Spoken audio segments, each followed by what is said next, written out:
ಇವತ್ತು ನಾನೆಲ್ಲ ಕೆಲಸ ಮುಗಿಸಿ ಪೂಜೆ ಮಾಡಿ ಕಾಲೇಜಿಗೆ ರೆಡಿಯಾಗಿ ಹೊರಟೆ. ಕಾಲೇಜಿಗೆ ಹೋಗೋ ಹೊತ್ತಿಗೆ ಅಂದರೆ ಬಸ್ ಹತ್ತ ಹೊತ್ತಿಗೆ ಬರೋನೆಲ್ಲರೂ ಮಾತಾಡ್ಸ್ತೀನಿ ಫಸ್ಟ್. ಹಂಗೆ ಹೋದ್ರೆ ಒಂಥರ ಸಮಾಧಾನನೇ ಇರಲ್ಲ, ಮಾತಾಡ್ಸ್ಕೊಂಡು ಹೋಗ್ಲೇಬೇಕು. ನಾನು ಬಸ್ಸಿಗೆ ವೇಟ್ ಮಾಡ್ತಾ ಇದ್ದೆ. ನಮ್ಮ ಅಪ್ಪ ಸ್ಯಾಮ್ನ ವಾಕಿಂಗ್ ಇಂದ ಕರ್ಕೊ ಬರ್ತಾ ಇದ್ರು. ಇವರಿಬ್ರು ಮಾತಾಡ್ಸ್ತಿದ್ದೆ. ಬಸ್ ಬಂದೇ ಹೋಯ್ತು. ಇವ್ರ ಊರಲ್ಲಿ ಗಿನ್ ಮಾವಿನಕಾಯಿ ಬಿಡುತ್ತೆ ಅಂತ ತಗೊಬಂದು ಕೊಡ್ತಾ ಇರ್ತಾಳೆ ಎಲ್ಲರಿಗೂ. ಇವಳ ಹೆಸರು ಮಾವಿನಕಾಯಿ ಮಾರುವಮ್ಮ ಅಂತ ಆಗ್ತದೆ. ಹಾಸ್ಟೆಲ್ ಹುಡುಗಿರಾದ್ರೆ ಇದೊಂದು ಪ್ಲಸ್ ಮಾರ್ಕ್. ಯಾಕೆ ಅಂತ ಹೇಳಿದ್ರೆ ಯಾವಾಗ ಬೇಕಾದ್ರೂ ಹಾಸ್ಟೆಲ್ಗೆ ಹೋಗ್ಬಿಟ್ಟು ಡ್ರೆಸ್ ಚೇಂಜ್ ಮಾಡ್ಕೊ ಬರ್ಬೋದು. ಹಂಗಾಗಿ ಇವಳು ಡೈಲಿ ಮಾವಿನಕಾಯಿ ತಂದು ಕೊಡೋದ್ರಿಂದ ಇವಳನ್ನ ಮಾವಿನಕಾಯಿ ಅಮ್ಮ ಅಂತ ಕರಿತೀವಿ. ಒಂದೇಳದ್ ಮರ್ತೆ, ಇವತ್ತಿಂದ ನಮ್ಮ ಕಾಲೇಜಲ್ಲಿ ಕಲರ್ಸ್ ಡೇ. ಇವತ್ತು green colour. Pavi green colour ಅಲ್ಲೇ ಬೇರೆ ಡ್ರೆಸ್ ಹಾಕೋ ಬಂದಿದ್ಲು. ಹಾಗಾಗಿ ನಮಗೆ ಇದೇ ಡ್ರೆಸ್ ಬೇಕು ಅಂತ ಕಳಿಸ್ದೆ.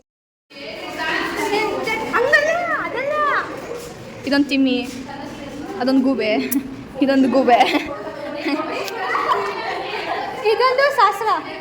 ಗ್ರೂಪ್ ಫೋಟೋಗೆ ಅಂತ ಕರೆಸಿದ್ರು. ಅವ್ಳು ಬಿಸಿಲಿತ್ತು, ಹಂಗಾಗಿ ಅವರು ಇವ್ರ ಕೈ ಹಿಡ್ಕೊಬಿಟ್ಟು ನೆರಳು ಮಾಡ್ರೆ ಅಂತ ಹೇಳ್ತಿದ್ದೆ. ನಮ್ಮ ಪವಿ ಊರು ಒಳನಾಶಿಪುರದಲ್ಲಿ ಜಾತ್ರೆ ಇತ್ತು. ಹಾಗಾಗಿ ಆ ಜಾತ್ರೆಯಲ್ಲಿ ಎಲ್ಲರಿಗೂ ಗಿಫ್ಟ್ ತಂದಿದ್ಲು. ಇವತ್ತಿದೆಲ್ಲ ಕ್ಲಾಸ್ ಮುಗಿಸ್ಕೊಂಡು ಇವತ್ತು ಗ್ರೀನ್ ಡೇ ಆಗಿದ್ದೀನಿ. ಎಲ್ಲ ಗ್ರೀನ್ ಡ್ರೆಸ್ ಹಾಕೊಂಡಿದ್ವಲ್ಲ, ಒಂದು ಸ್ವಲ್ಪ ಸೆಲ್ಫೀಸು ಫೋಟೋಸು ಅದು ಇದು ಅಂತ ತೆಕ್ಕೊಂಡು ಬಂದ್ಬಿಟ್ವಿ. Thank you so much. M. Hey Sigona. Love you. Bye bye.